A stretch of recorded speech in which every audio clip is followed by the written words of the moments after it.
Good morning.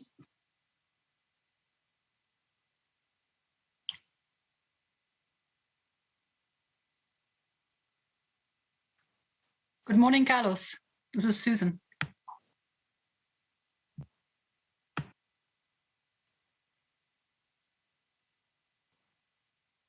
Good morning. Susan, you will give me the heads up when we can go? I think everybody's ready. You can start.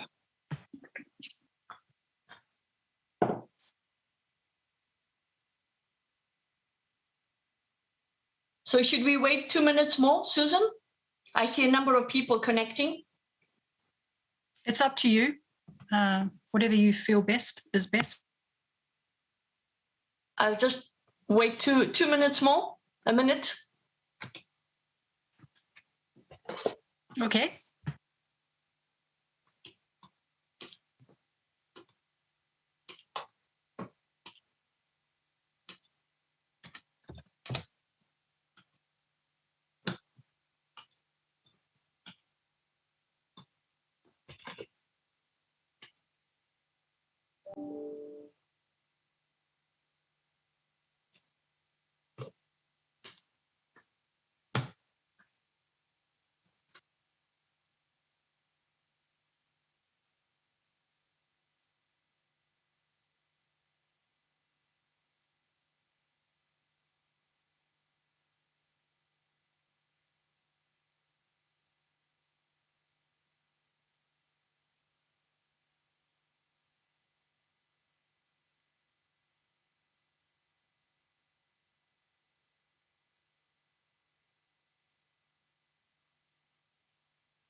Susan, is it good to go?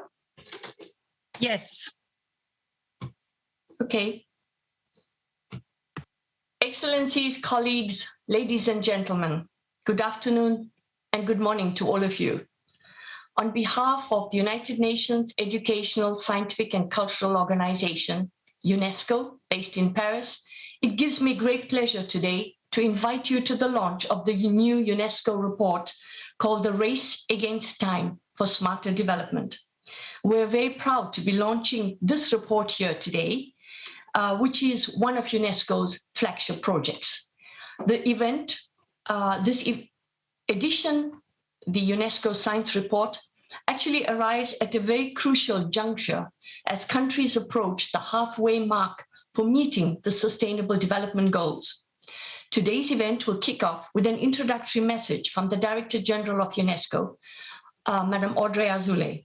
I will then give you a very short talk on some of the most striking global trends that were identified in the report. This will be followed by a short animated film that summarizes the report's key main messages. 6 of the contributors of the report will then present a brief overview of the trends in their region. I would like to now introduce you to the editor-in-chief of the report, Mrs. Susan Schniegens, and she will be explaining some practical details of this session for the launch. Over to you, Susan. Thank you.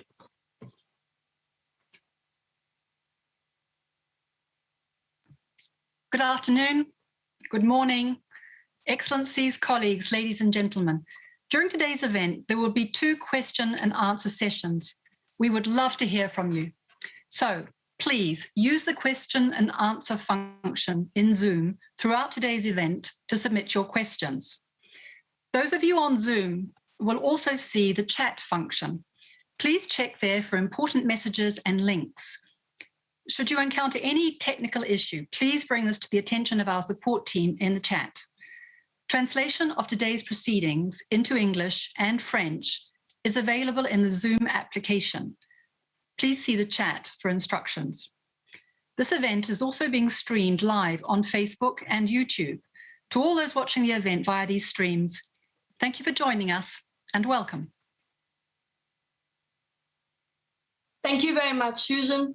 And without further ado, Excellencies, ladies and gentlemen, it is my great pleasure to pass the floor to Madame Audrey Azoulay, the Director General of UNESCO, who will now deliver her opening remarks.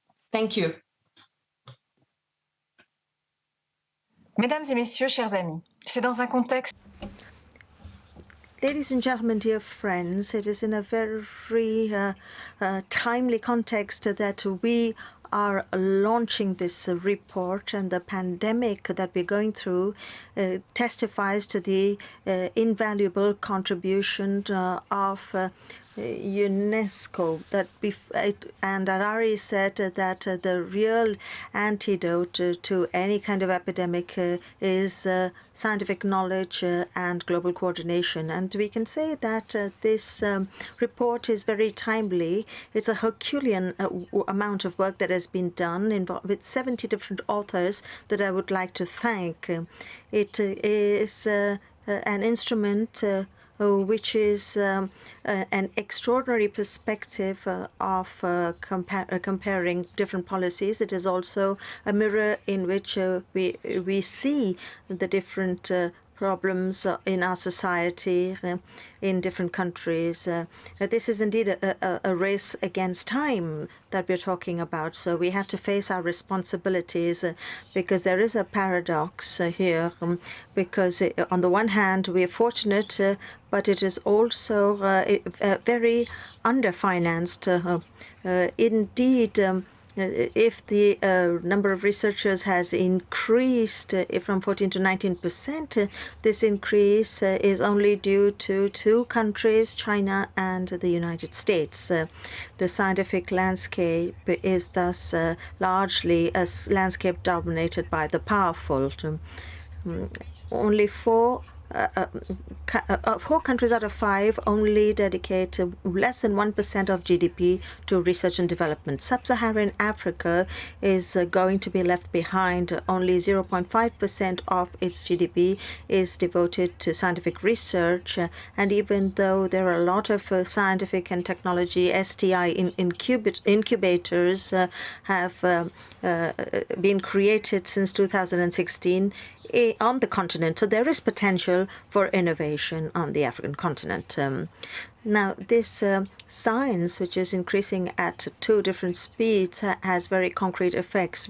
You can see what happened with the vaccine against COVID-19. At the end of May, according to an independent WHO panel, 2% of the population of the poorest countries had access to the COVID vaccine, whereas in other countries, they have ordered even twice as many doses as the number of people, which is ethically unacceptable. And we know this, and this is also a health deadlock, and it doesn't make sense from an economic standpoint either.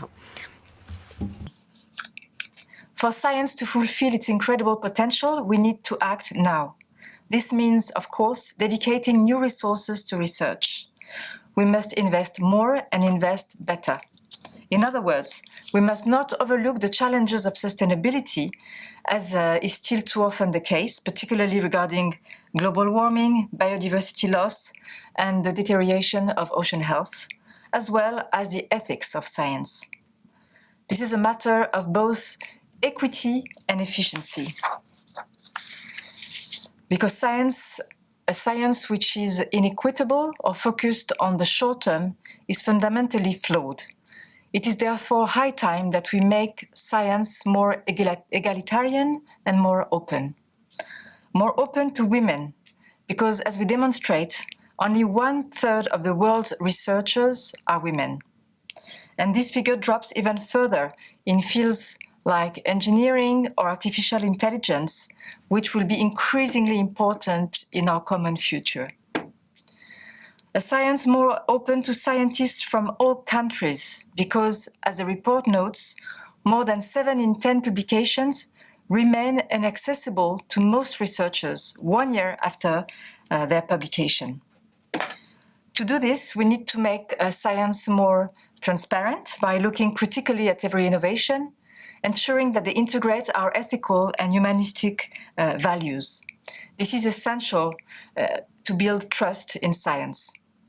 In this spirit, our work to assess issues and summarize findings, as illustrated in this report, supports our standard-setting role. For example, in the ongoing elaboration of two major recommendations, one on open science and the other on the ethics of artificial intelligence. Both of these normative instruments will be presented for adoption by our member states at the next General Conference in November. The report also provides fuel for our commitment to developing science education everywhere, and particularly for girls and women. And today I would like to invite governments, ministries, institutions around the world to capitalize on this tremendous tool and build more sustainable science and therefore a more sustainable world. 20 years ago, the human genome was sequenced for the first time. This achievement followed tremendous international scientific mobilization and substantial investment. Let's ask ourselves now how 20 years later from now, the year 2021 will be portrayed in the history of science.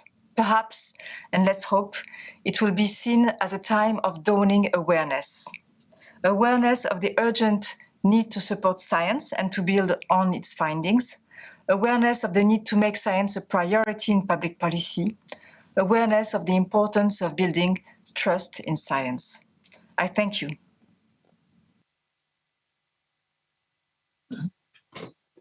Thank you very much, Director General Madame Azoulay, for those very inspiring words and leading us into the launch of the UNESCO Science Report.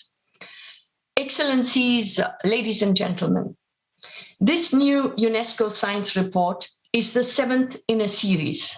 It documents the extent to which countries have been nurturing their science systems over the past 5 years in order to determine which development path they have been following. The last edition has been written during a period like no other.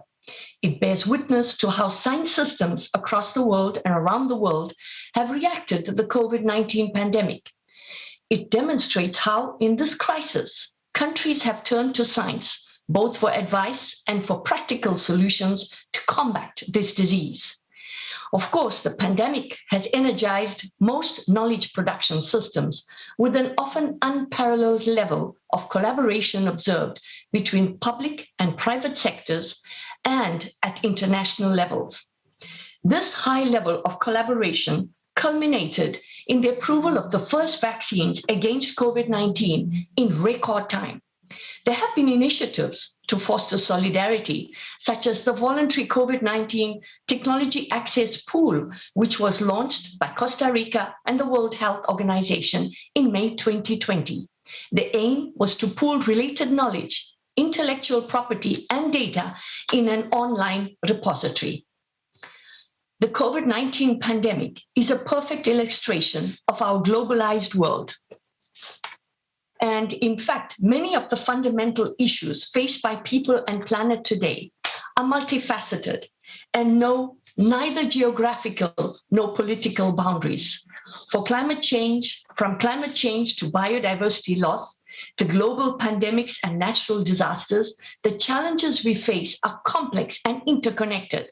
What happens on one side of the world has a knockout effect on the other side of the world. So this UNESCO Science Report, produced every 5 years as a flagship of the organization, documents this complex interaction between people, planet, science, and technology. It argues, and I quote, that to respond to these challenges, we need complex interdisciplinary knowledge and reliable information accessible to all. We need timely, free access to the best quality data, publications, information, and innovation. We also need a modern, vibrant scientific community that extends beyond the walls of scientific organizations, beyond disciplines and traditional ways of doing science. We need an informed society, well-equipped to fight misinformation and to support evidence-based decision-making. Last but not least, we need the infrastructure and the platforms to ensure that this wealth of information and data reaches everyone, unquote. The draft UNESCO recommendation on open science, which is currently under negotiations by the member states of UNESCO, will be submitted to the General Conference in November 2021 for adoption. This standard-setting instrument seeks to transform science into a game changer by making it more transparent, more inclusive, more open, so that it can be more responsive to the challenges of our times. Dear participants, excellencies, the scientific community cannot do it alone, however, be it in the public or in the private sector. The scientific community also needs government support to respond effectively to these challenges. It is in countries' own best interests to invest more in research and in innovation. Moreover, a growing number of governments are coming to the same conclusion. Development priorities have aligned over the past 5 years as countries of all income levels strive to transition rapidly to digital and green societies in parallel. Governments realize that science and technology will be the foundation of the digital and green societies of tomorrow. The question is, do they want to remain dependent on imports of foreign technologies or to move towards greater technological independence? From the report, we know that many governments are devising novel policy instruments to help domestic enterprises innovate. Some governments are also doing more to support academic research, such as through pay rises, comparative grants for researchers, and greater international exposure. Governments could do more, however, to overcome the persistent gender biases that women face in science and engineering. Only 1 in 3 researchers is a woman today. In the lower income countries, scientists are expanding their output on cross-cutting strategic technologies that are considered integral to the 4th industrial revolution. For instance, they have markedly increased the research output on artificial intelligence and robotics, energy, bioinformatics, and material sciences since 2015.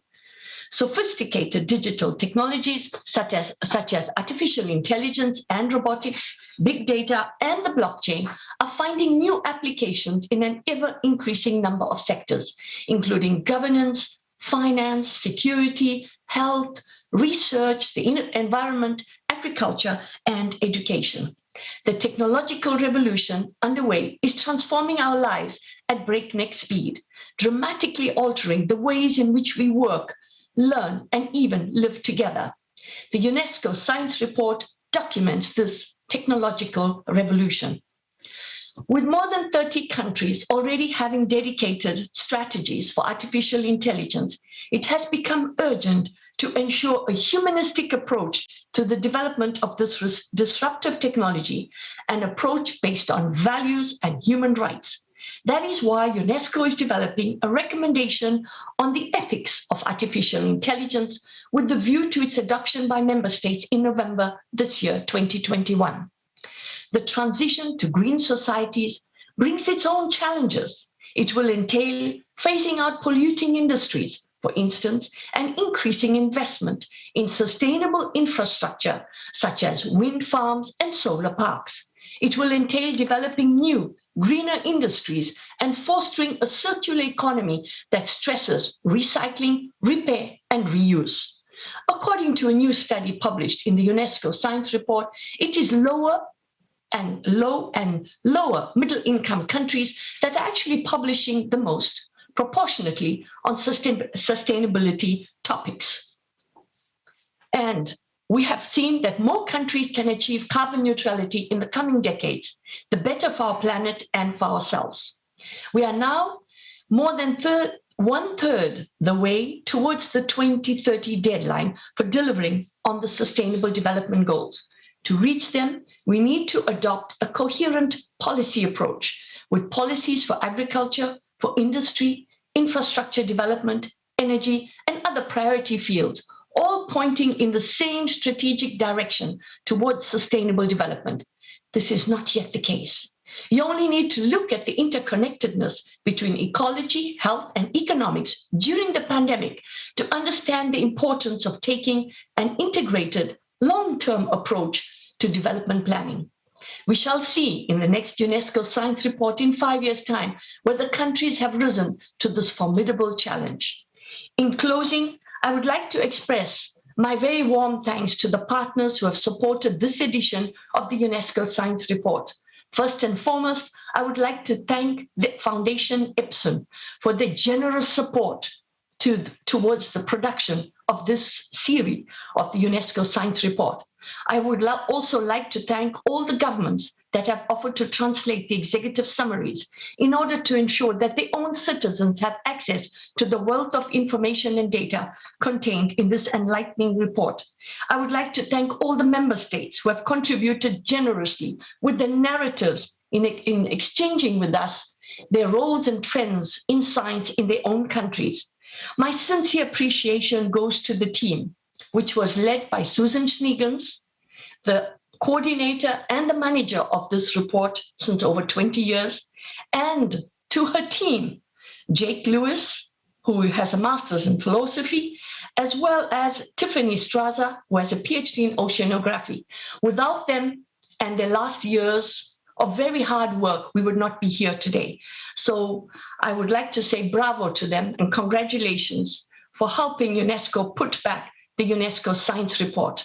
So dear colleagues, I do believe that we do need sustainability science. We need more and better science today for a better world and for a more sustainable planet. So let's all work towards these notable goals and achievements where it is possible to achieve the sustainable development goals, living in harmony with the planet and nature. Thank you very much.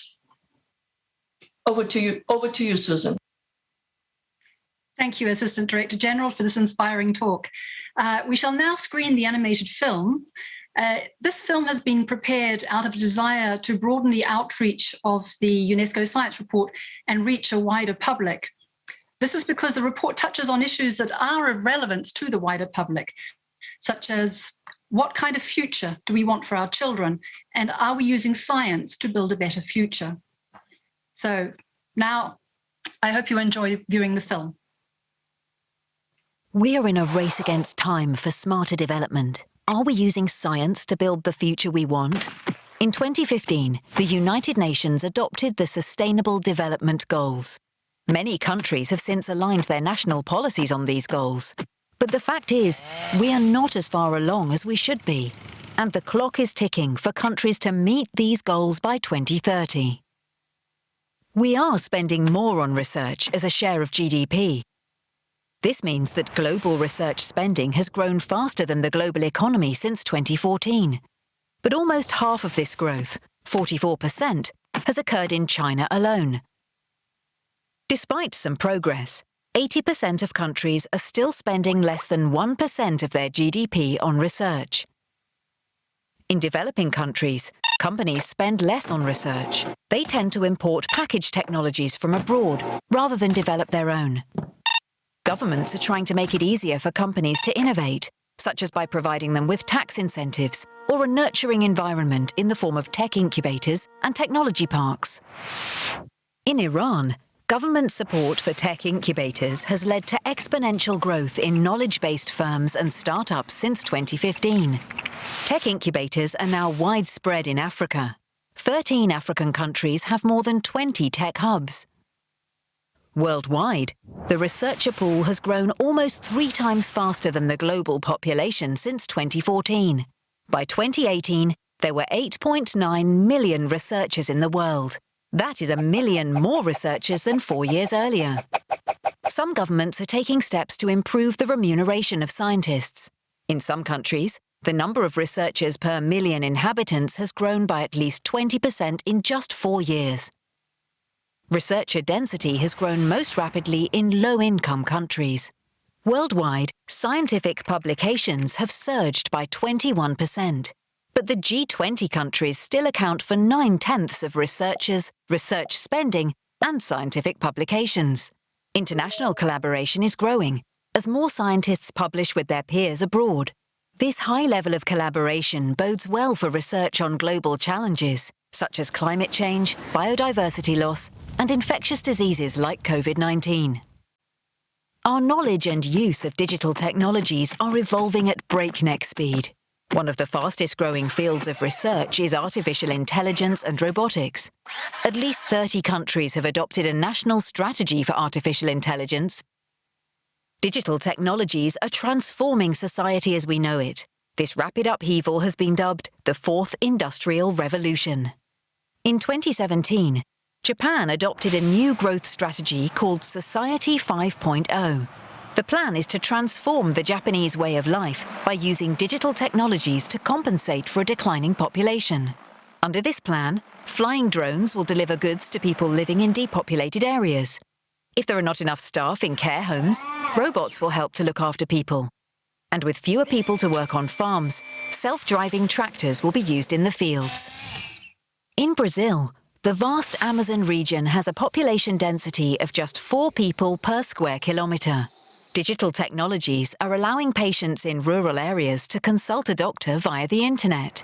In Ghana, flying drones have been recovering COVID-19 samples from rural clinics and delivering them to specialised centres for testing. The world is investing heavily in the digital economy, but in order to achieve our Sustainable Development Goals, investment must not only be digitally smart, it must also be ecologically smart. Some still think they have to choose between digitalising their economy and greening their economy. Others are aware of the need to pursue their transition to green and digital societies in parallel. India has launched the Make in India programme to diversify the economy and boost domestic production of high-tech products like cell phones and electric vehicles. India is also developing green energy sources to meet 40% of its electricity needs by 2030. Like many countries, India is striving to create cities that are both digitally and ecologically smart. That means green open spaces, renewable energy to power water and heating systems, and low-emission transportation. The European Union plans to make 100 cities climate neutral by 2030. This is part of the bloc's new mission-oriented policy for research. The European Green Deal provides the most vulnerable member states with financial support to help them embark on their dual green and digital transition. Countries may need this support, for instance, in the event that phasing out polluting industries causes widespread job losses. The African Union's Agenda 2063 strategy places high priority on investment in renewable energy. In Kenya, geothermal power now reaches 1 in 3 households. It is also being used in horticulture. Kenya has the largest geothermally heated greenhouse in the world. Countries are using science and technology to advance their green agenda, but sustainability is not the predominant focus of global research. According to a UNESCO study of 56 research topics, it is developing countries that are publishing most, proportionately, on sustainability topics. They also happen to be the ones most affected by climate change. However, scientists everywhere are publishing much more on artificial intelligence and robotics than on sustainability topics.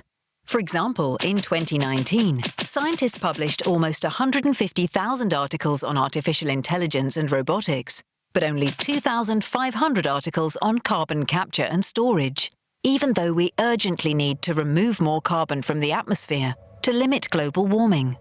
We have made some progress over the past 5 years, but we still have a long way to go to meet our Sustainable Development Goals by 2030. Policies can only be effective if they are well funded. This means that we not only need to invest more in research, we also need to invest more strategically in research. Only then will we win the race against time for smarter development.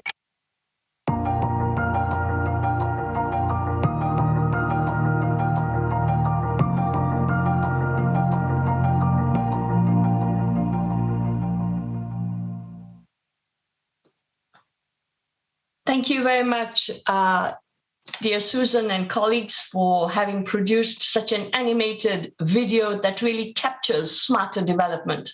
Congratulations and thank you. I hope you have all enjoyed this film. Dear participants, excellencies, I would like to introduce you properly to Susan Schneegens, a long-standing staff member of UNESCO over 20 years working on producing different volumes of the science report, Susan Sneegans has been managing this report for many years, mobilizing scientists, policymakers, and experts across the world to grab the information and to produce this 5-year unique UNESCO science report, capturing trends in science, technology, and innovation from both the public perspective as well as research policies. So I would like to say thank you very much to Susan. Congratulations to you and your team. And I would like to now hand over to Susan Sneegans, who is the coordinator and manager of the project, but she's also the chief editor. She will summarize the global trends for us in a presentation and then take us through the rest of the agenda. Over to you, Susan, and thank you. Thank you, Assistant Director General. Well, I hope, everybody, that you enjoyed the film. It is an experiment on our part. It is really striking. When we worked on the report, we found it really striking how development priorities have aligned over the past 5 years. Countries of all income levels are prioritizing their transition to green and digital societies in parallel. Science, technology, and innovation are at the heart of this agenda. Science has become synonymous with modernity and economic competitiveness. Countries of all income levels are giving science and innovation a higher priority. You can see from this slide, which was shown rather rapidly during the film, that research spending rose in all but 2 regions between 2014 and 2018. Some 32 countries raised their research spending by at least 0.1% of GDP. For the moment, this trend is not unduly influencing the global balance, as investment levels in research remain modest in most developing countries. Asia's share has continued to grow, driven largely by China, India, and the Republic of Korea. But other Asian countries are also spending more than before on research, including Iran, Malaysia, and Thailand. Some Arab countries are also investing more in research, including Egypt, Jordan, and the United Arab Emirates. Industry contributes at least half of expenditure in those countries with the highest research spending, as can be seen from this slide. This is the big challenge for developing countries: how to empower their private sector so that it can drive their transition to green and digital societies. Key structural problems to overcome relate to the lack of seed capital for startups and insufficient protection of intellectual property. A growing number of countries are tackling these challenges, examples being Liberia and Uzbekistan.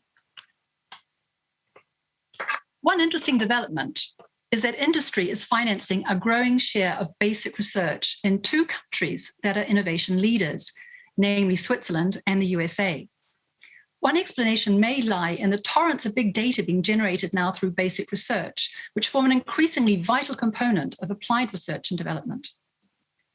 The global researcher pool grew by almost 14% between 2014 and 2018, with 38 countries raising their researcher density by at least 15%. The 4 countries which saw the fastest growth are Jordan, Mauritius, Iran, and Ethiopia. Despite the surge in researcher numbers, researchers remain unevenly distributed around the world, as you can see from this GIF, this animated slide.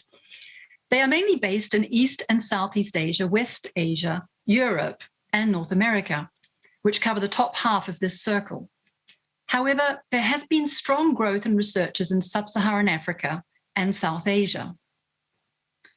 International scientific collaboration has also risen consistently since 2011 for most income groups, as can be seen from this slide. Growth has been strongest in high-income countries. For example, between 2015 and 2019, the share of papers from the European Union co-authored by 3rd countries surged from 41 to 47%. We take the example of the USA. Here, scientists co-authored 41% of their papers with international partners in 2019, up from 36%. Given the current emphasis on infrastructure development, it's interesting to see the growth in international collaboration in the area of the built environment and design. In health sciences, just 23% of publications currently have international co-authors. It will be interesting to see whether COVID-19 leads to more international collaboration in health sciences and to more spending on research. We saw in the film that publications have surged by 21% since 2015. When it comes to scientific publishing on cross-cutting strategic technologies, these have even grown by 33%. Artificial intelligence dominates, followed by energy and materials science. Between 2015 and 2019, global output on artificial intelligence and robotics surged by 44%. Much of this growth can be attributed to developing countries such as Indonesia, Turkey, and above all India, which now accounts for 18% of all output in this field. You will note also that there has been strong growth in the Russian Federation and in Ukraine. Here you see the top 15 countries for the growth rate in artificial intelligence and robotics. They come from every continent. In the bar graph on the right, the gray bars refer to cross-cutting technologies. You can see that publications on cross-cutting technologies have grown most rapidly in low-income and lower middle-income countries. The same goes for publications on sustainability topics. Developing countries are increasing their output on sustainability science. They're also the countries that are bearing the brunt of climate change, of course. In Africa, for instance, where climate change is a threat to food security, one of the fastest growing research topics concerns climate-ready crops, according to an original study in the UNESCO science report, to which the Assistant Director General has already referred. Although international scientific collaboration on climate-ready crops is high, this topic accounts for just 0.02% of global scientific publications. As part of the same study, UNESCO analysed scientific output on 10 topics of relevance to sustainable energy. You can see these topics here in this web diagram. The blue line shows the percentage of articles on each topic produced by high-income countries in 2011. The orange line shows how the situation had evolved 8 years later. You can see that the share of high-income countries has shrunk for every topic, including those on nuclear fusion and radioactive waste management. For these last two topics, China is largely responsible for the shrinking share of high-income countries. High-income countries now produce only half of scientific articles on photovoltaics and smart grid technologies. You can see from this slide that both low-income and lower middle-income countries are publishing a much bigger share of scientific articles on photovoltaics than just a few years ago. The same is true of smart grid technologies. These technologies are one example of how digital technologies can intersect with green technologies. These trends tally with the policy priority being accorded to renewable energy in many developing countries. Although many still tend to import foreign technologies such as solar panels and wind turbines rather than design their own, developing countries are increasingly undertaking this type of energy research themselves. There is also a dynamic startup culture emerging in many developing countries. These trends bode well for the future. They suggest that the knowledge gap could shrink in the coming years, as long as countries manage to overcome their often chronic underinvestment in research. In closing, I'd like to pay tribute to my editorial team, Tiffany Straza and Jake Lewis. This report has been a team effort, and their contribution has been invaluable. Thank you. Thank you very much, Susan, for this overview of the report. I'm actually going to hand it back over to you as you're going to run us through to the rest of the program. Thank you very much. Congratulations to you, to the team, to the experts, to the authors, and to all those who've contributed to this document, which we're going to hear about now in the regional trends. Over to you, Susan. Thank you. Yes, exactly. So we'll now move on to the next part of the program, and I'm sure a lot of you have actually been eagerly awaiting, anticipating this part. Now we will hear 6 short presentations from our authors on trends in their particular region. There will be two opportunities to ask questions. The first opportunity will come after the first three regional presentations, and the second opportunity after the last three presentations. With us today to answer your questions are many of the report's authors, and I thank them for joining us today, as well as members of the editorial board. Please remember to submit your questions through the question and answer section in the bottom panel of Zoom. Without further ado, let's move to the first overview, that one on trends in Western Europe and North America. I would like to extend a warm welcome to Luc Sutter, who is co-author of the chapter on the European Union in the report. Professor Sutter is Dean of the Brussels School of Governance and the Free University of Brussels in Belgium. He's also the founder and former director of UNU Merit, a think tank in the Netherlands. Over to you, Luc. My name is Luc Sutter and I'm co-author of the chapter on the European Union. I'm Dean of the Brussels School of Governance at the Free University of Brussels, and I'm also honorary professor at Maastricht University. The United States passed the 3% threshold for research intensity in 2019 for the first time ever. This milestone was achieved exactly 10 years after this target was fixed in 2009. In the European Union, Denmark and Germany have also recently joined this group. Another 20 EU countries have fallen short of their 2020 targets for raising their own research intensity. Brexit will amputate 12% from the bloc's research expenditure. Now, a third country, the United Kingdom, will have to negotiate a separate agreement to participate in the bloc's new research framework program, Horizon Europe. The United States, European Union, and Canada all consider it vital to adapt to an increasingly competitive international environment by prioritizing investment in strategic areas of research. All three were already revamping their industrial policies before the COVID-19 pandemic highlighted their dependence on global value chains for strategic resources. In 2018, the US released a strategic plan for industry with the goal of expanding the capabilities of the domestic supply chain in manufacturing and transitioning to new manufacturing technologies like industrial robotics and 3D printing. The aim is also to match skills to today's more sophisticated manufacturing sector. The US lost 5.5 million manufacturing jobs between 2000 and 2017, partly because of a skills mismatch.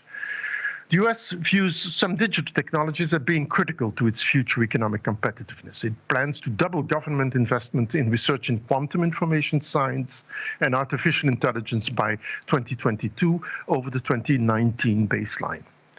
In Canada, industrial research intensity is only half the OECD average and has dropped since 2014. In 2017, the government challenged enterprises to enter into collaborative partnerships with research institutions by creating 5 innovative superclusters. These superclusters focus on the ocean economy, next generation manufacturing, digital technologies, protein industries, and artificial intelligence.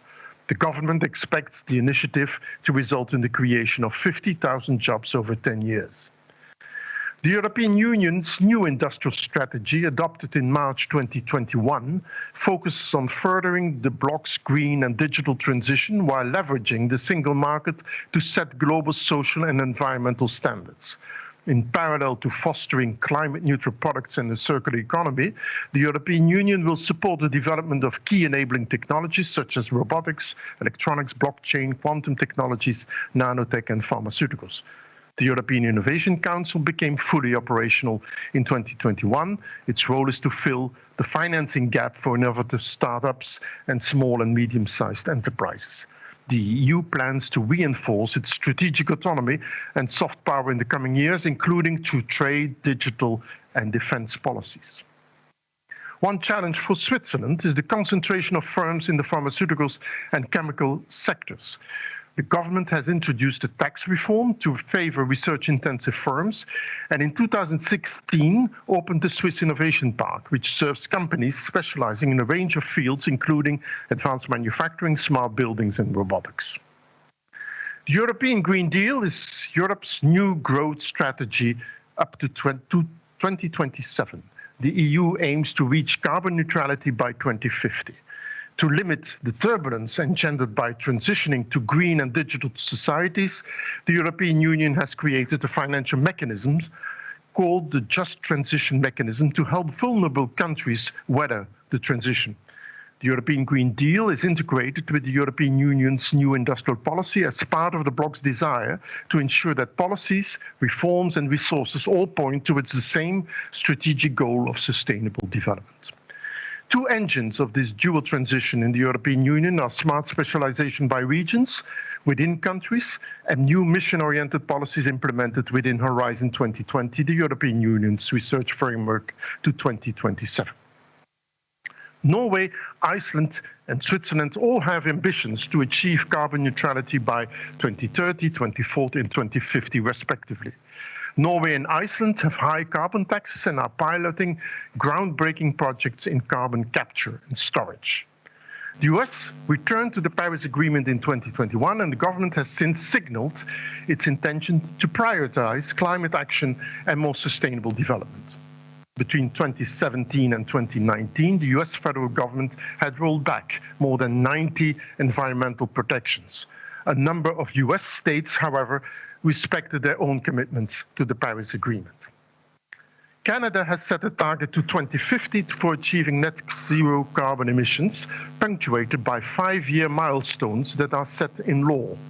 In 2016, Canada adopted an oceans protection plan, and between 2015 and 2018, the percentage of protected marine and coastal areas rose from about 1% to 14%.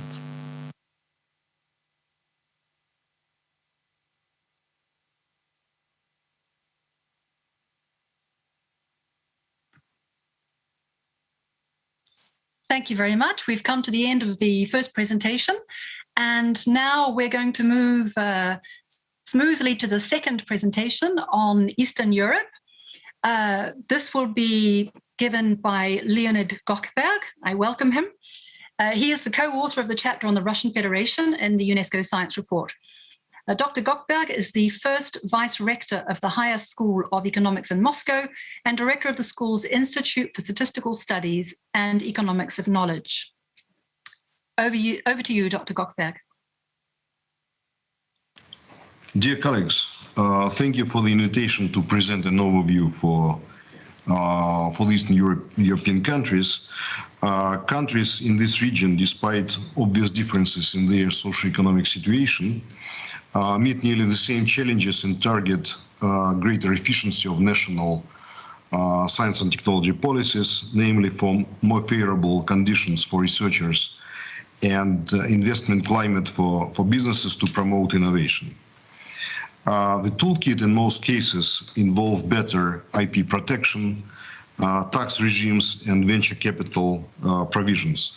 Examples are innovation funds, support to startups, and technoparks in Azerbaijan, Albania and Serbia, among other countries. And a spectacular case of 30-year-long zero tax regime for resident companies at the high-tech park in Belarus. And this initiative has already resulted in nearly twofold growth in the number of resident companies and their exports to 70 countries. National governments across the region pay priority attention to the digital economy and e-governance. In Russia, in order to diminish the dependency on raw material exports, the government is seeking a new economic model that will allow to reap the rewards of the fourth industrial revolution, what is called Industry 4.0. For this purpose, large-scale mission-oriented national projects were adopted until 2024, and they very strongly focus innovation and science-industry collaborations.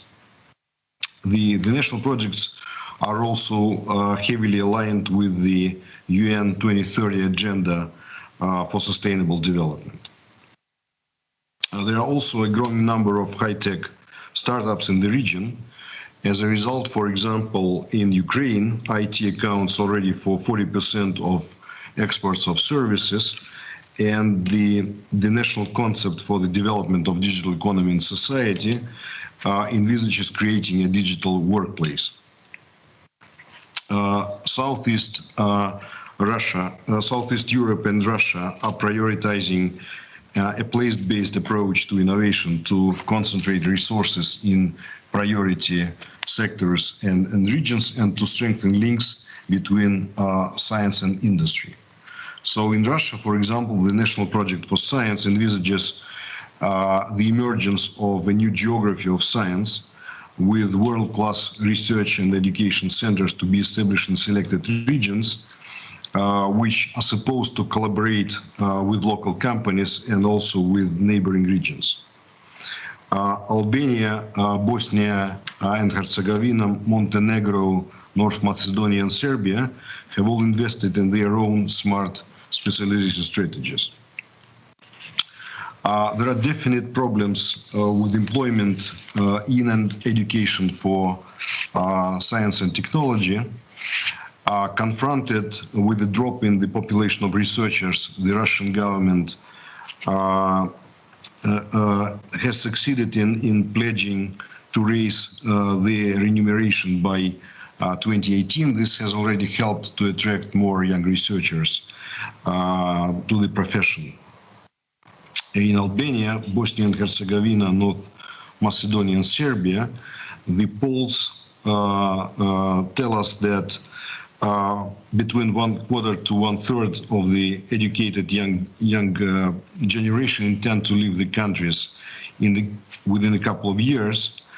Although the Serbian case is a bit different since it has already reached its target of spending 1% of GDP on research, and that may help to counterfight this threat.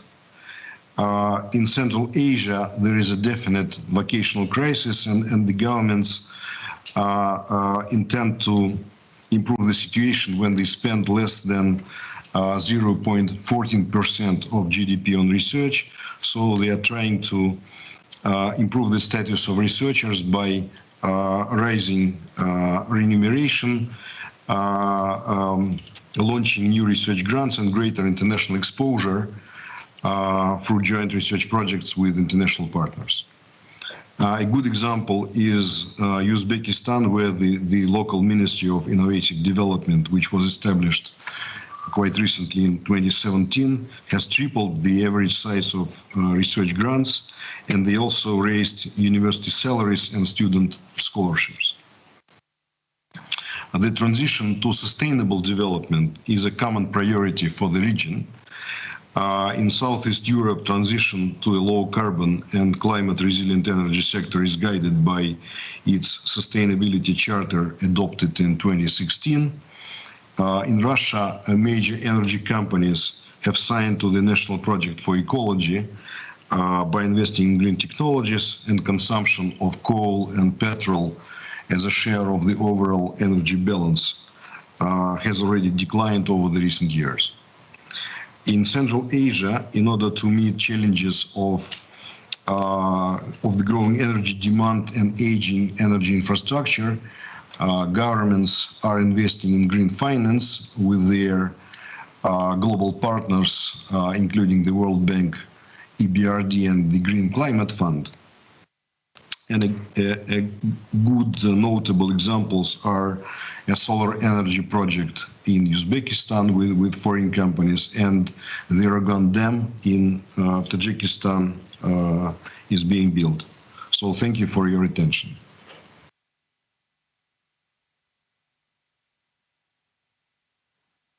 Thank you, Leonid.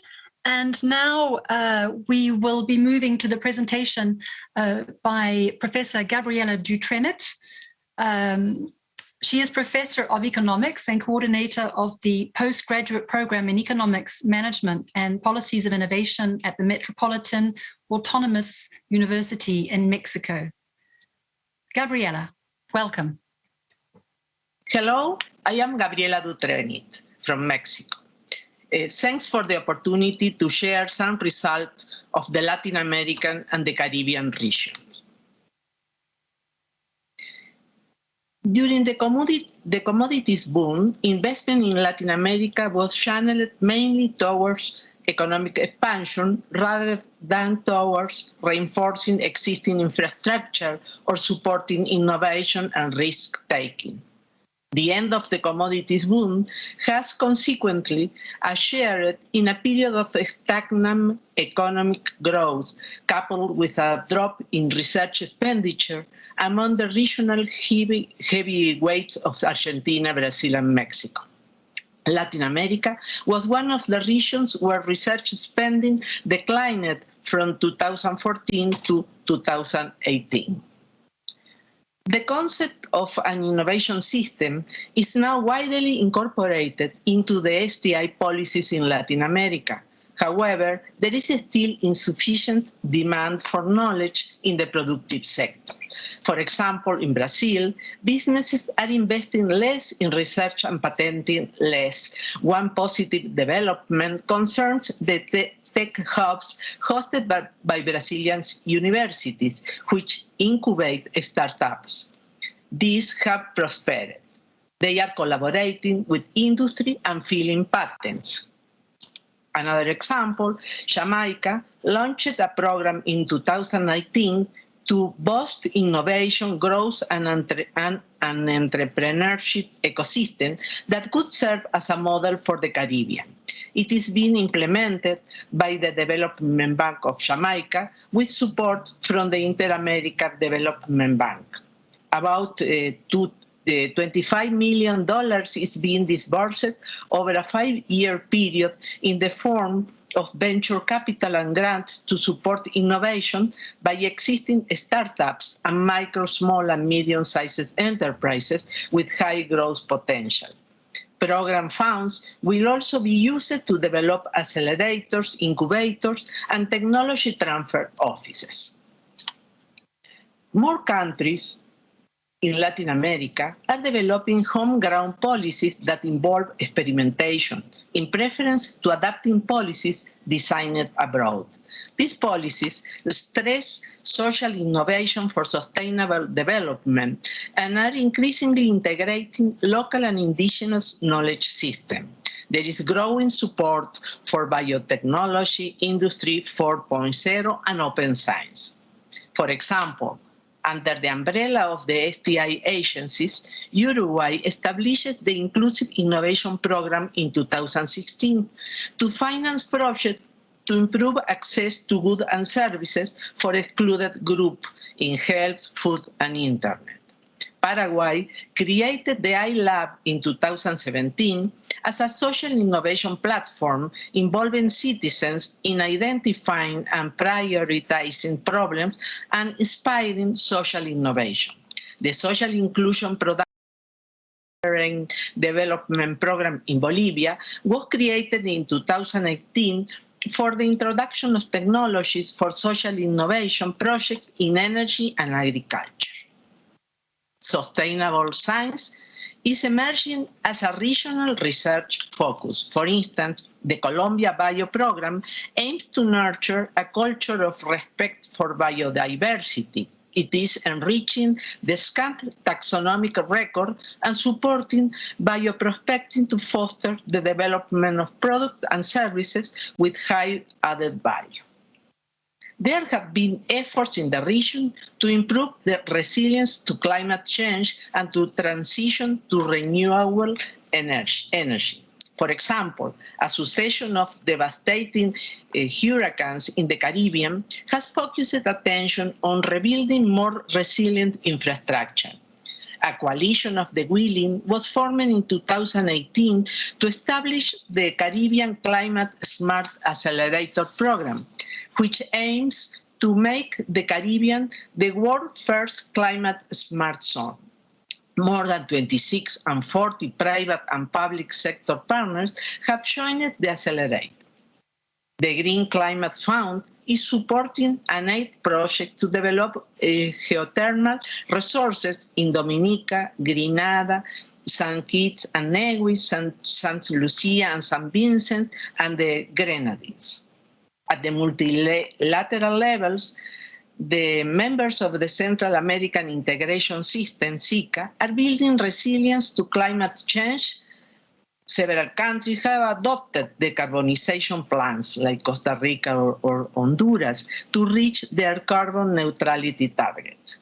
All these changes rely on science and technology for the green transition. Thanks.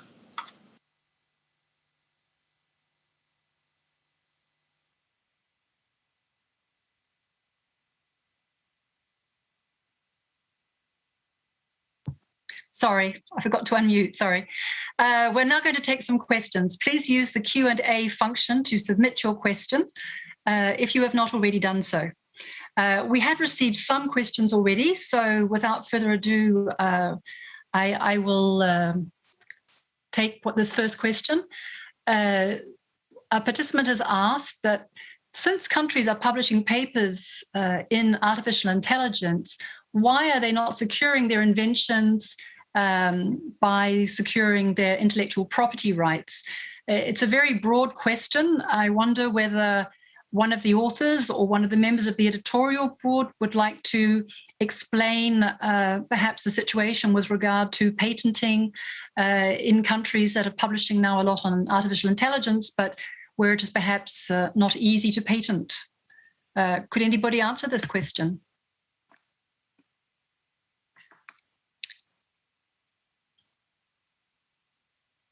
Luke, you had your hand up at one point. Yes. Yes, Yes, please jump in.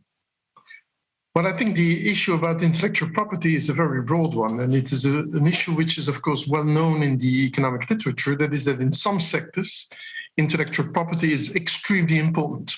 Think of pharmaceuticals, think of the whole discussion of vaccines today. But in other sectors, of course, intellectual property is far less important because it is basically secrecy, which is the major way in which you protect intellectually your invention or your innovation. So I think in artificial intelligence, it is somewhere in between. Many of the inventions or the breakthroughs in artificial intelligence will be expressed in scientific papers, which are, of course, open to publications and will be read by many. Others will just be not translated into formal intellectual property regimes such as patents. And of course, there is another issue which was also raised in the question mark, and which I think is a very important one, and which is, of course, the difference between civilian and military, which could play an important role here. Artificial intelligence typically is a technology which will be applied both in the civilian area as well in the defense area. It's a typically, as we say, dual-use technology. And then, of course, the reason for not patenting and not providing intellectual property is a very different one. It's related to the military use of artificial intelligence.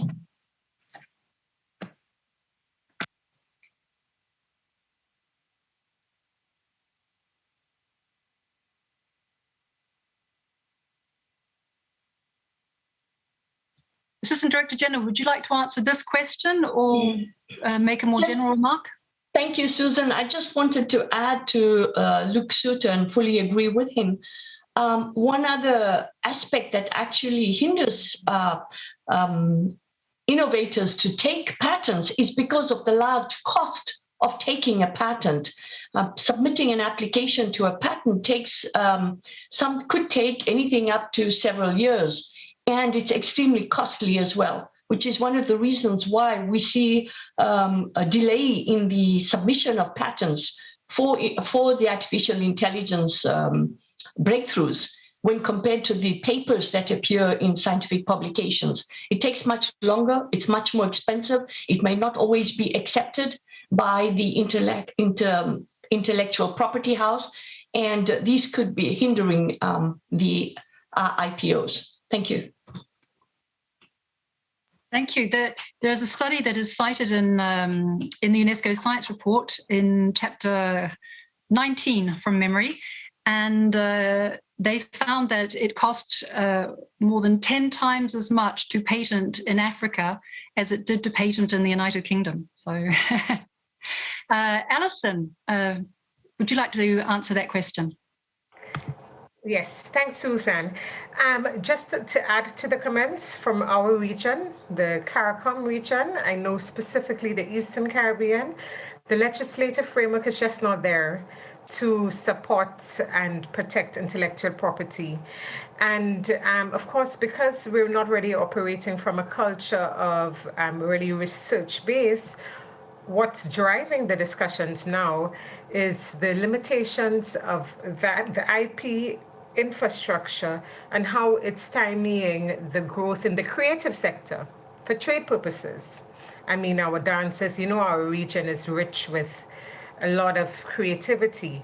So it's saddening even more that, I mean, for research purposes, it just is one of the critical pillars that we need to address to facilitate this in the CARICOM region. Oh, thank you. Thank you for that. Right. So we'll move on to maybe a different topic. There was a question specifically for Gabriela, who has just spoken. The question is, what would be the challenges for sustainability scientists in Latin America for the next 5 years? Gabriela, can you answer that question? Yes, Thank you. yes. Thanks for the questions. I think that the first challenge for research in general in Latin America is the resources, because with what we have seen in the period that we analyzed for this report is the reduction in the amount of resources that the governments are putting for support research. So this is one first point of. But on the other side, what we found in the research is that the researchers, even with the scientists, even without resources, without enough resources, they are doing a lot. They still are producing not only scientific paper, but also report and other analysis which are useful as a policy based on evidence. So I think that the main point is how to combine the governments to invest more in the region, because sustainability is one of the main issues today for the development, and we cannot see the future without much research, much knowledge on sustainability. And in the case of Latin America, sustainability has to be based on biodiversity, how to protect the biodiversity that we have in our continent. Thanks. Thank you very much, Gabriela. I see that Carlos would also like to answer that question. Over to you, Carlos. Thank you, Susan. I would like to add to Gabriela's comment the following. Much of the science, technology, and innovation policies in especially small Latin American countries are still being designed in a very traditional way by sectorial basis. So these policies are not looking into the complexity of sustainability. So a lot of these science technology plans are being designed very sectorially without looking into this multidisciplinary approach that should be taken into a complexity problem. Thank you. Thank you, Carlos. Joro left a comment on the chat regarding the first question, and he made an interesting point. Joro, would you like to follow up? You mentioned that there is an alternative to patenting, that you can keep your secret by incorporating it in your hardware. Would you like to say a little bit more about that? Yes, thank you, Susan. Well, I'm coming from Information Technology Institute in Serbia, Mihailo Pupin, and practically we have no patents because all our inventions are hidden, integrated within the hardware. And it is practically impossible, of course, in some time it is possible to do this discovering, but not in reasonable time. You have to spend a lot of time to get into this hardware and find a solution how this is done. This is why it is not necessary for information technology specialists to spend the money in patenting. Only patenting some special products, and this can be issue for patenting if you can sell it all around the world. In that case, you have to protect your product. But simply, major ideas are always hidden within the hardware. Mm. Well, that's a very interesting point. Thank you very much, Joel. Leonid, I have a question for you from a participant. The drop in researchers in Russia, has it concerned women more than men? And the person asks because they say traditionally Eastern European countries were more successful than other countries in attracting women to research. So what has happened? Yes, thank you, Susan. Thank you, Mario, for the question. In fact, the decline is more or less equal and gender neutral, though I have to say that women still lead in terms of percentage of tertiary degree holders. So they're above men by say 5 percentage points still. So no gender discrimination. Thank you. Thank you, Leonid.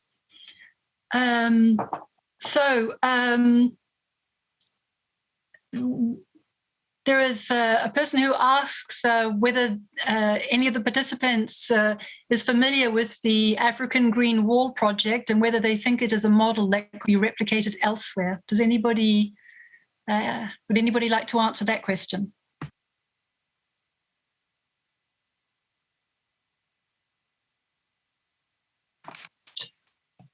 Well, if I may, Susan, I would say this is possibly, I would be curious to hear the African presentation on this proposal, because you could really view this to some extent as a mission.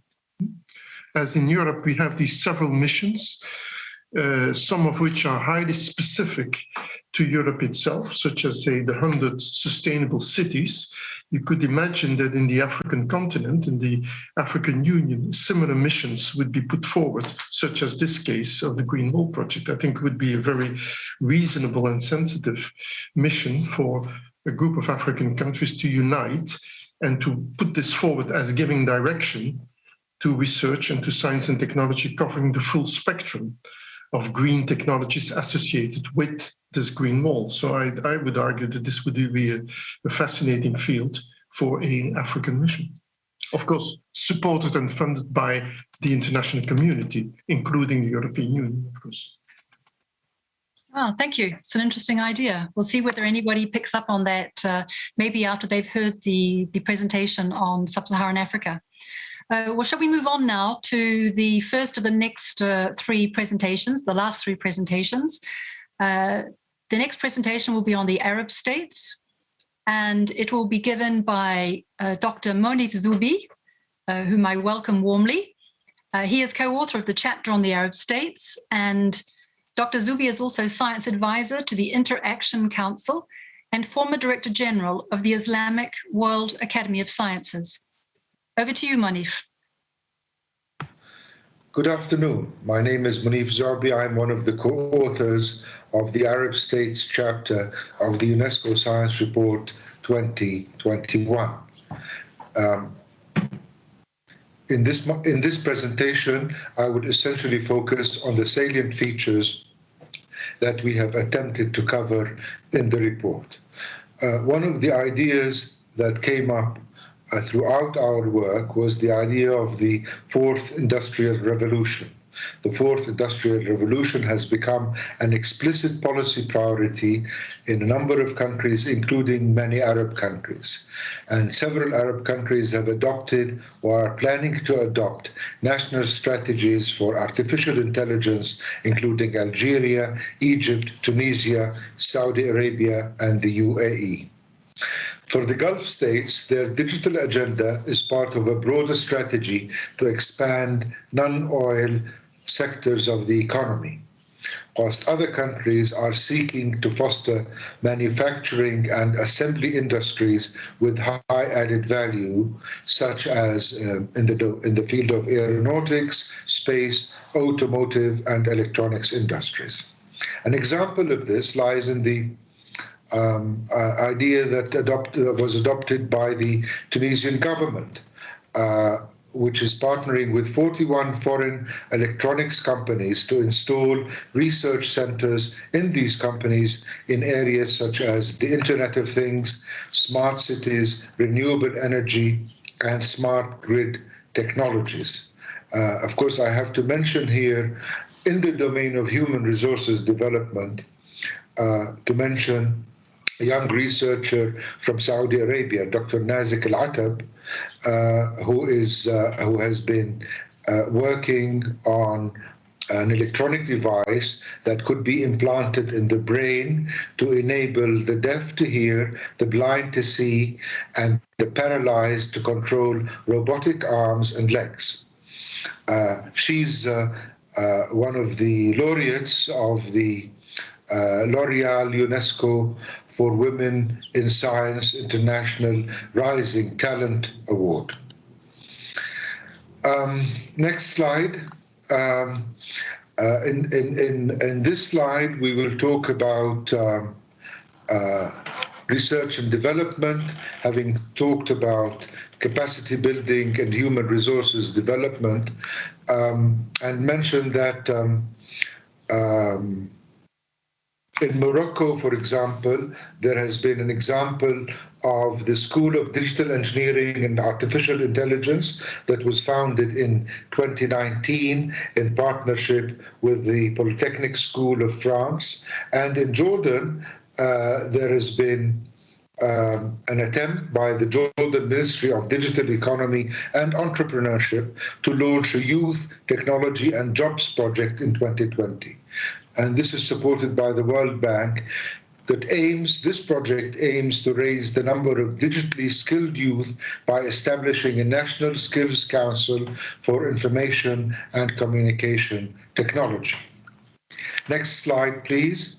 Moving on to the GERD, research intensity, gross expenditure on research and development, we noticed that there has been a slight increase in the expenditure on research and development as a percentage of GDP, which rose to 0.59% of 1% in 2018, slightly up from the 0.48% of 1% in 2014. The past 5 years have witnessed a significant expansion in higher education as well, with many, many universities cropping up throughout the Arab world. Yet, despite generous public funding for universities, the proportion allocated to research and development remains low in most countries. And this, I think, calls for a re-evaluation of the R&D system adopted at all universities, and signals to all decision makers that Arab universities need to direct funds towards creating effective research communities, the output of which is of societal benefit. Next slide, please. In terms of sustainable development, we know that the Arab world, the majority of Arab countries, suffer from soft insecurity in terms of water insecurity and energy insecurity. The country where I come from, Jordan, suffers from both energy insecurity as well as water insecurity.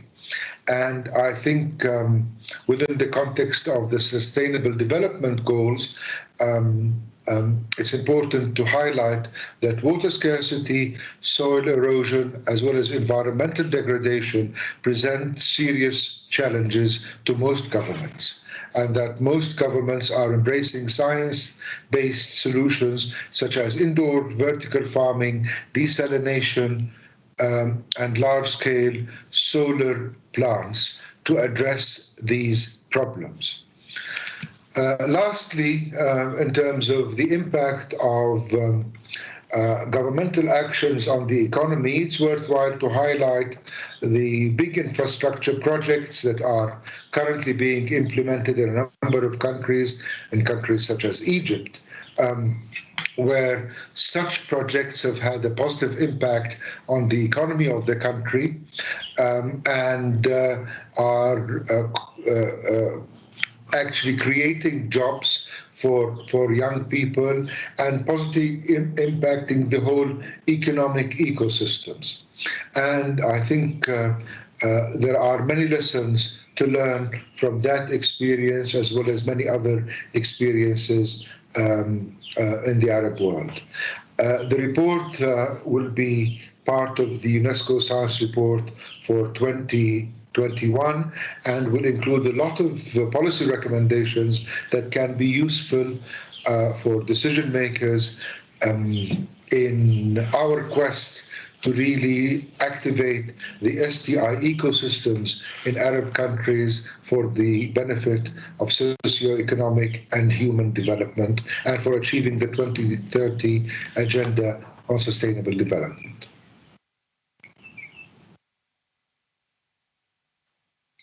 Thank you very much, Monif. And now we're going to move to the presentation on the Asia-Pacific region. Shahid Yusuf will now provide a detailed analysis of the trends. We've already heard that investment in science and output are evolving rapidly in the Asia-Pacific region, so he will delve deeper into this now. Dr. Yusuf is Chief Economist at the Growth Dialogue at George Washington University School of Business in the United States of America. Thank you, Shahid. Good afternoon, everyone. My name is Shahid Yusuf, and I'll be making this presentation. The Asia-Pacific region is geographically extensive and varied, but here too, governments are pursuing a dual green and digital transition. China is striving to help 10 strategic industries reduce reliance on certain core foreign technologies over a 10-year period through its Made in China 2025 program. It is doing this by increasing investment in research by state-owned enterprises, private firms, and universities using fiscal incentives, grants, and venture capital for startups, and by acquiring intellectual property through licensing and other channels. These strategic industries include semiconductors, battery storage systems, aerospace engineering, artificial intelligence, and quantum computing. By 2030, China aims to be the primary center for innovation in artificial intelligence. In order to maintain its access to foreign technologies, which are transferred to China via incoming foreign direct investment, the Chinese government has adopted legislation to make it easier to do business in China. In response to domestic demand, it is also offering better protection for trade secrets and patent owners' rights. China has also established its first courts specializing in intellectual property law. Japan's research intensity remains high, but dropped between 2014 and 2018 from 3.4% to 3.26% of GDP. As the population ages, the Japanese market is shrinking, prompting companies to purchase enterprises abroad. This is hollowing out Japan's industrial base. We saw in the video screened earlier how Japan hopes that its new growth strategy, Society 5.0, will help overcome the current economic stagnation. By using its traditional strengths in electromechanical and material engineering to develop advanced cyber-physical systems for introduction into the workplace, Japan hopes that as production becomes less labor-intensive, the shrinking workforce might cease to be a drag on its growth. In 2019, the government launched a moonshot program to develop disruptive technologies. The focus is on problem solving tied to such challenges as large-scale natural disasters, cyber terrorism, and global warming. By setting ambitious targets, the program hopes to attract researchers from around the world. Although the Republic of Korea has raised its research spend intensity to 4.5% of GDP, its scientific and technological competitiveness has slipped since 2010. Productivity growth has slowed, and startup activity has remained sluggish. Consequently, the government has been restructuring the innovation system. For instance, it is encouraging basic research and giving basic researchers greater autonomy in the design of their projects. It is boosting regional autonomy by creating innovation clusters based on regional priorities. And it is supporting small and medium-sized enterprises in the hope that these will introduce new technologies. South and Southeast Asian governments are incentivizing small businesses to innovate by harnessing the potential of digital technologies. In particular, Bhutan's Fab Labs is assisting firms with digital projects. Malaysia, meanwhile, has established the Smart Automation Group to help firms digitalize their business processes. Bangladesh, Pakistan, and Sri Lanka all have policies in place to facilitate technology transfer to small businesses and to encourage innovation. Countries are integrating Industry 4.0 tools into their manufacturing sector through new incentive schemes. Since 2016, the Startup India initiative has stimulated startup activity, but new entrants remain concentrated in the services sector in general and software development in particular.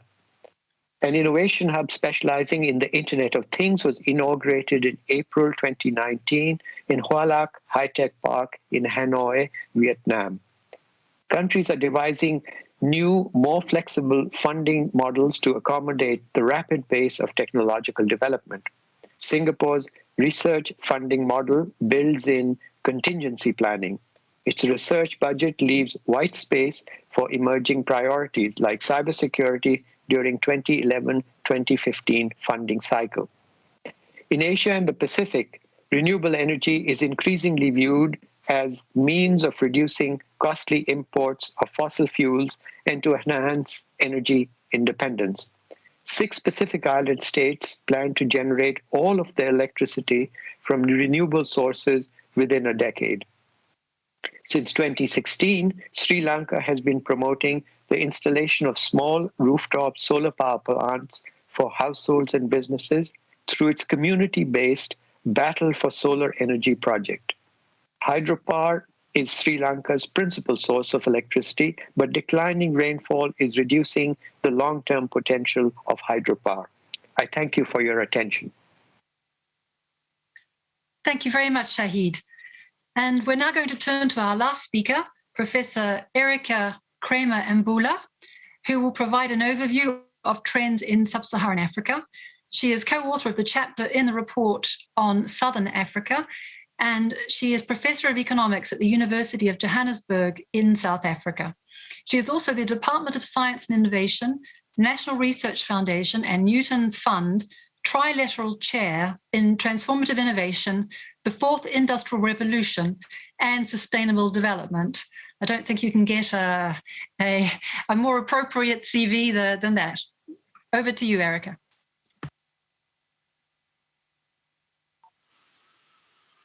Good day. My name is Erika Kramer-Mbula, and it is a pleasure to present a summary of the chapters related to Sub-Saharan Africa. Countries in Sub-Saharan Africa are also giving priority to their green and digital transitions. With the African Continental Free Trade Area on the horizon, countries are racing to restructure their economies and to develop transnational transport infrastructure to ship goods around the continent. Countries are preparing for the day also when much of the intra-African trade may take place over the internet, including through the creation of locally led data centers and digital payment systems. One impediment to this is the cost of internet access for both citizens and businesses in the absence of sufficient market competition. Currently, only 1 in 4 Africans has access to the internet, despite the rapid penetration of mobile technologies. Another impediment is that only half of Africans has access to energy. The African Union's Agenda 2063 strategy places high priority in investment in renewable energy to complement the extension of the grid. Many African countries are investing in solar and wind power, and declining rainfall makes hydropower no longer an option for some countries, like Zambia.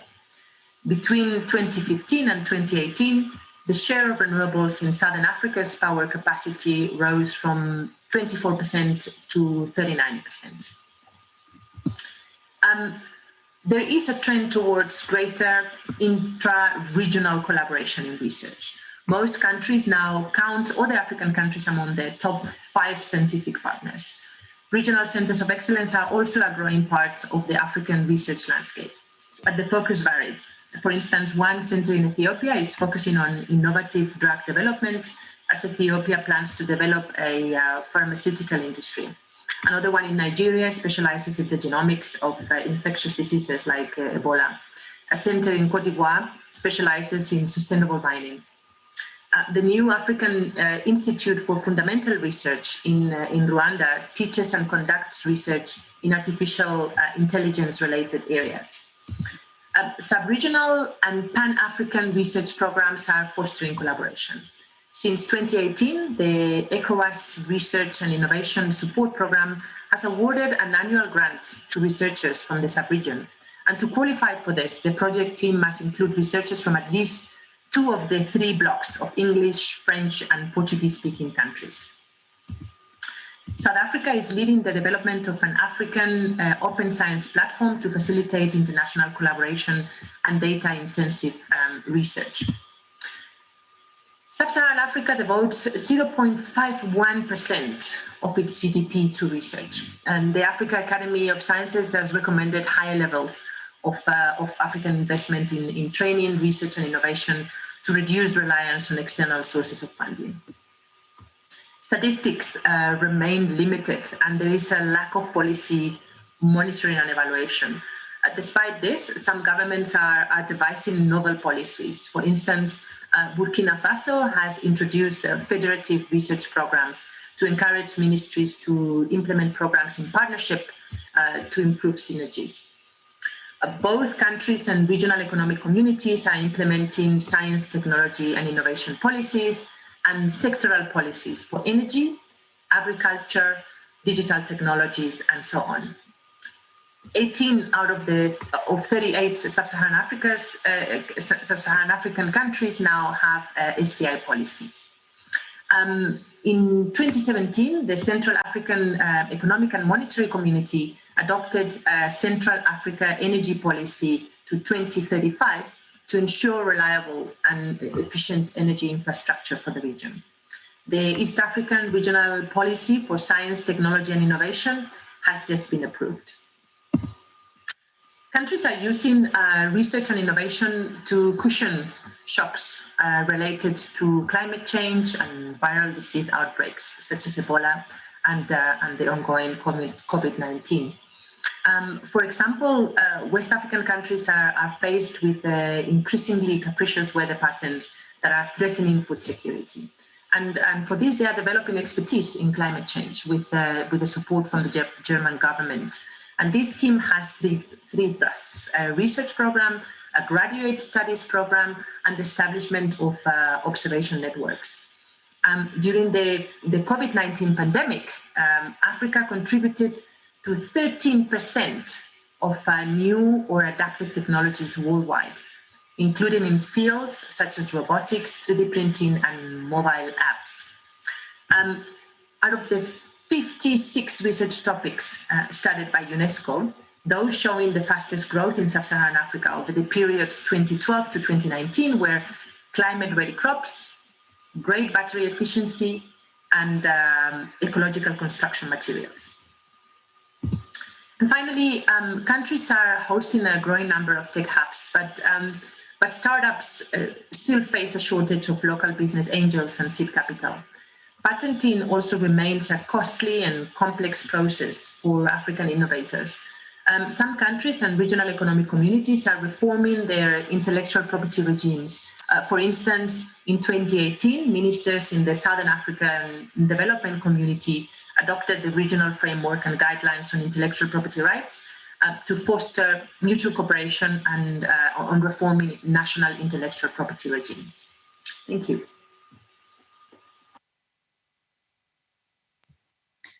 Thank you very much, Erica. And now we're going to have our last round of questions. So there's still time to submit your questions. In the meantime, I'll set the ball rolling with one question, which probably, Erica, is headed in your direction. And that is, a participant has asked, for a country like Guinea, which is developing a digital culture, what is needed to accelerate the digitalization process and to reduce the digital divide? So what can be done to help businesses develop a digital approach? Thank you. Susan, should I take that question? Yes, please. Okay, great. Thanks for the question. Yes, I said it's a multifaceted answer. So there's no a single action that will improve digitization. I think it's a multiplicity of simultaneous or parallel interventions that need to take place. One of them is the reduction of the cost of the internet. I think that is point number one. There's a clear issues with the high cost of the internet. There's also the issue of data centers. A lot of the content is currently stored offshore in data centers, mainly in Europe and the US. So there's been an increasing interest in setting up data centers in the continent to improve bandwidth and to reduce some of the pressures on internet use. There's also the issue around digital skills and ensuring that there are widespread digital skills in the continent, and that requires embedding it from a primary education up to the highest level of tertiary education. So I think embedding digital skills and the formation of digital skills in a mass scale is quite important. Thanks very much, Erica. Monif, would you like to also answer the question? You have your hand raised, or is that maybe from earlier? Actually, I wanted to comment on the issue of patenting and research, and mention that in the majority of Arab countries, for example, the bulk of the research is carried out within universities. And the purpose of the research essentially is mostly academic, seeking academic promotion, getting published in international journals, and so on and so forth. And I think this divide between theoretical research that leads to academic papers and the patenting value chain needs to be looked at again by all of us, really. And that is to encourage researchers and faculty members to carry out research, yes, for the purpose of academic promotion and generating new knowledge.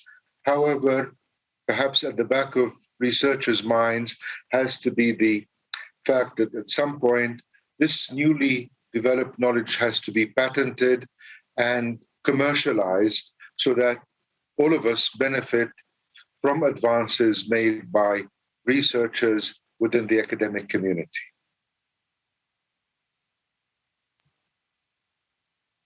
Thank you very much, Monif. So maybe we'll move on to the next question. There is a question. You mentioned the number of researchers is growing faster than the global population. How is the COVID-19 pandemic going to affect training and higher education? Are we going to lose a generation of researchers? Who would like to answer that question?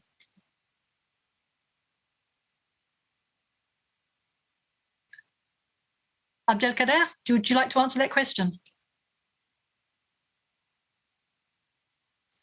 Can I say something on this, Susan? Yes, of course. Please do. Yeah.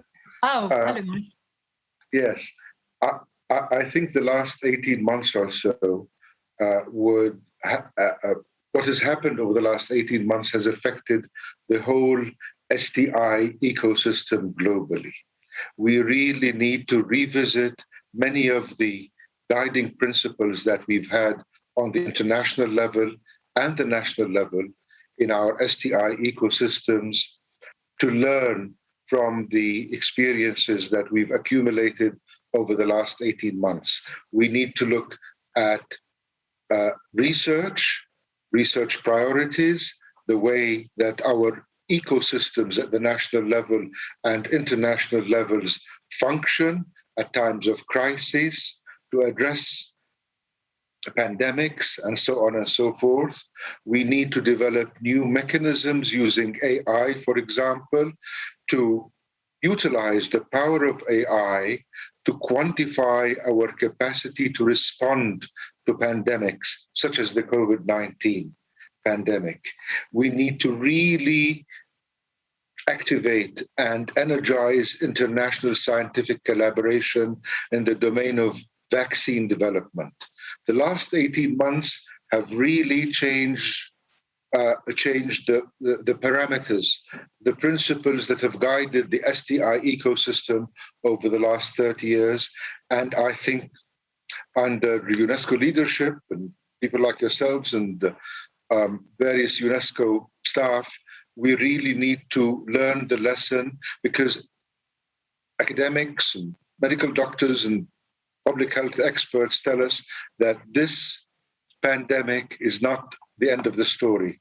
We'll have a similar situation, unfortunately, maybe developed more frequently from now on. Thank you. Thank you very much, Manif. Abdelkader, please. And then Netwinder.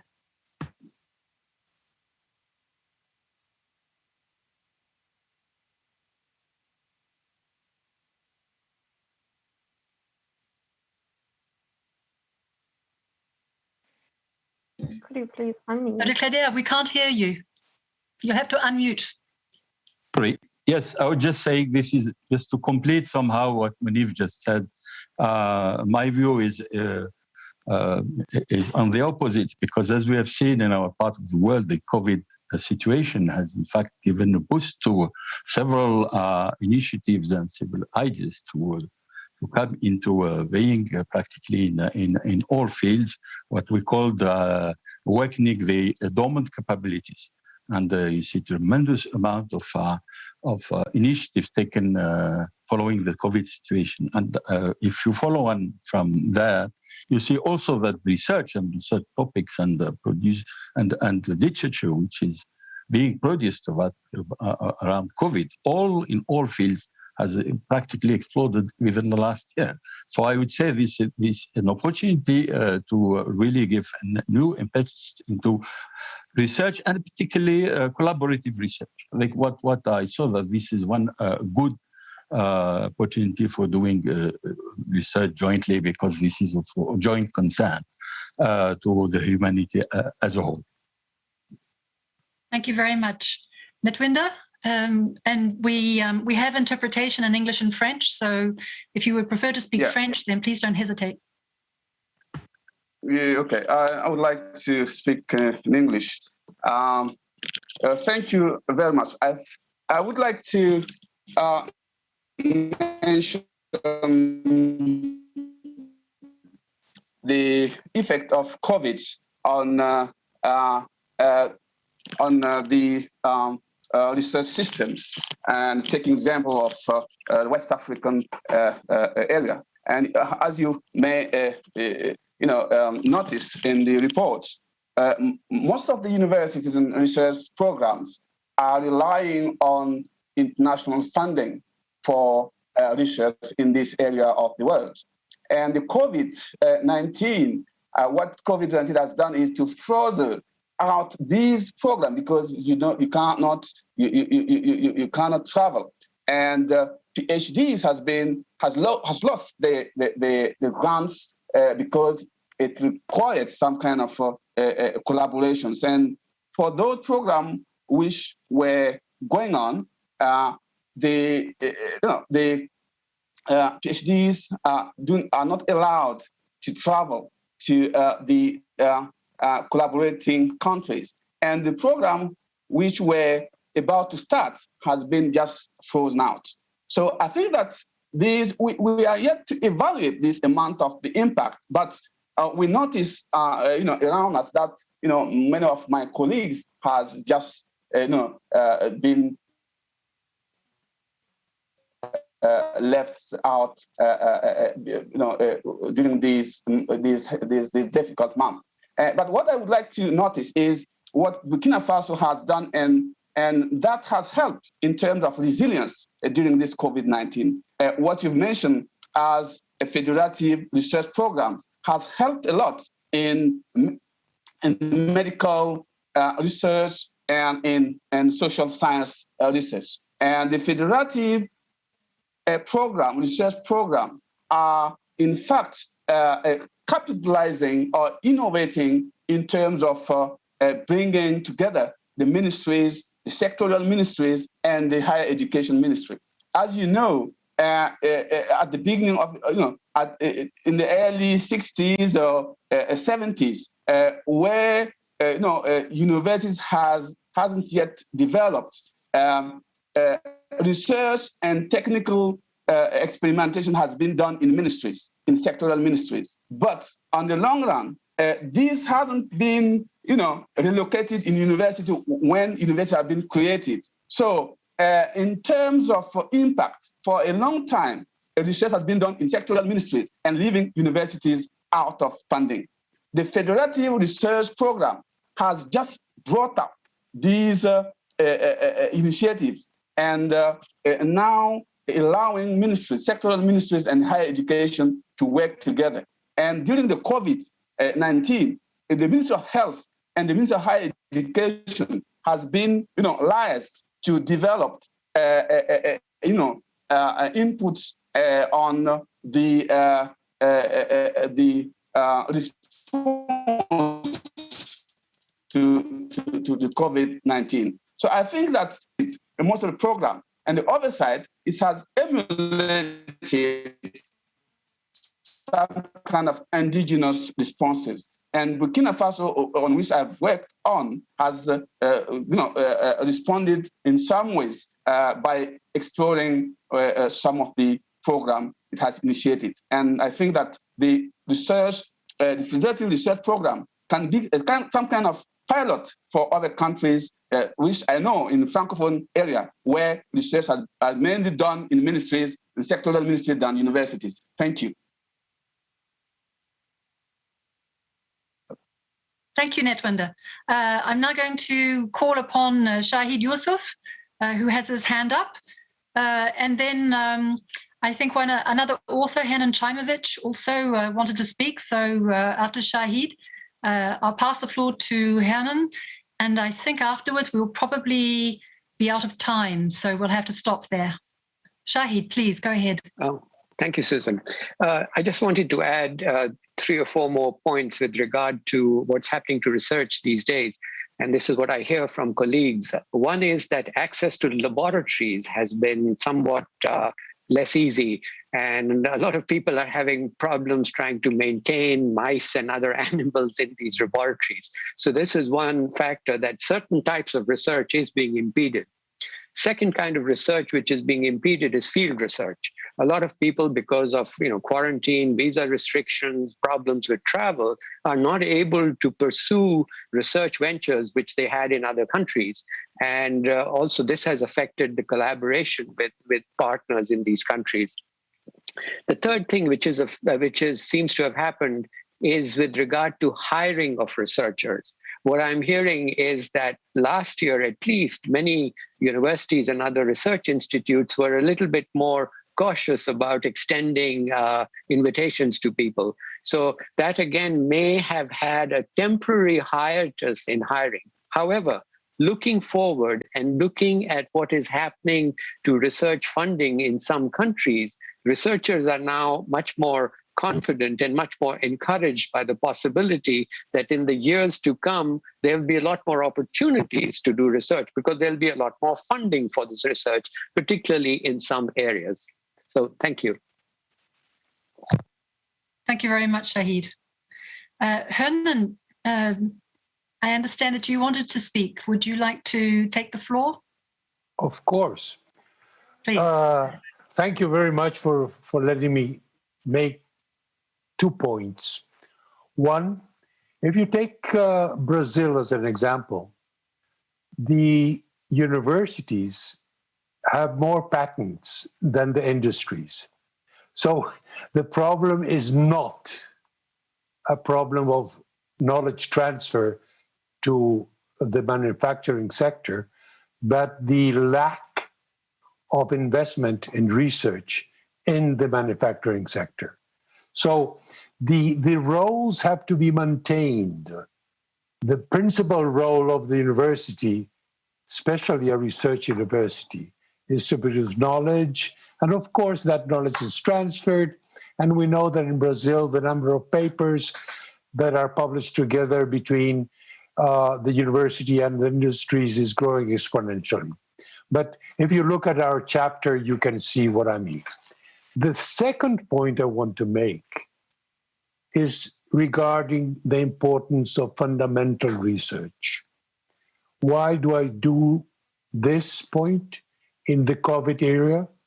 Because all this discussion about patents for vaccines is irrelevant if the country does not have previously good basic research in virology and a previous experience in technology of vaccine production.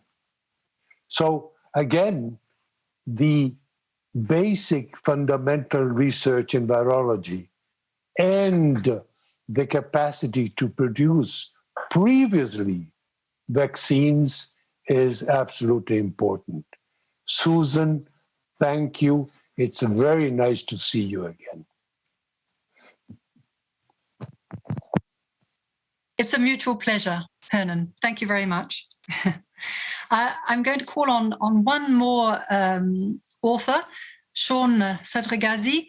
Sean, would you like to take the floor? Thanks, Susan. Thank you very much. This is Sean. I'm the author on Iran chapter and from UNU Merit. There was one question about the ways to narrow the digital divide. And based on the observations I had about Iran, I thought maybe I can add something to the things that previous speaker said. One of the things is regulatory support or in areas where there is a gray zone or ambiguity in regulation. I think it is possible to provide some sort of solution. We saw this in the case where the Iranian startup for ride-hailing app, like something similar to Uber, wanted to start. In the early days, there was a lot of tension with the taxi unions in large cities in Iran. And then a special task force in judiciary system was assigned with the task of resolving such issues and also for future such businesses. Because later, for example, there were online businesses who were starting to sell insurance online, and there was no clear regulation to decide where they can be placed. Another thing, which is more related to supporting of digital thing for the benefit of lower income communities, given the fact that many small businesses are now turning into some online platforms. Like what we see in Iran is many small household-based, female-owned businesses are turning to Instagram to set up shops. But then the bottleneck is the postal service, because if they cannot rely on the postal service for proper delivery, it will be a problem. And here we also see some kind of upgrading or investing in the improvement of the postal service, which facilitated the larger uptake of online and digital services. Thank you very much. Very interesting. Thank you. Thank you, Sean. And now I'd like to pass back to the Assistant Director General for Natural Sciences, Dr. Shamila Niad-Bedouel, who will make some concluding remarks. Assistant Director General. Thank you very much, Susan. And this has been really a very interesting session. And I want to thank all of you. Thank you for being with us. I want to express really my deepest gratitude to all of the panelists who have taken the floor here today, the over 70 authors from across the world for having contributed so kindly and generously with your expertise and scientific knowledge, to all the countries that enabled us to report on the scientific trends and sharing with us your best practices. Thank you very much. We are really deeply honored and grateful to be able to showcase the science of the world. I also want to thank all those listening in today, joining the conversation, the social media live streams. I want to thank our translators for enabling us to communicate with one another. And I want to really thank very much the Ibsen Foundation, without whose generous support we've not been able to make it here today and produce such a report. My great and sincere appreciation to Susan Schniegens and her team, Tiffany and Jake, for gathering this information over the last years and making this possible. Before I conclude, dear colleagues, the UNESCO Science Report is freely available on the UNESCO website, and you are welcome to download it, read it, and extend it across the world.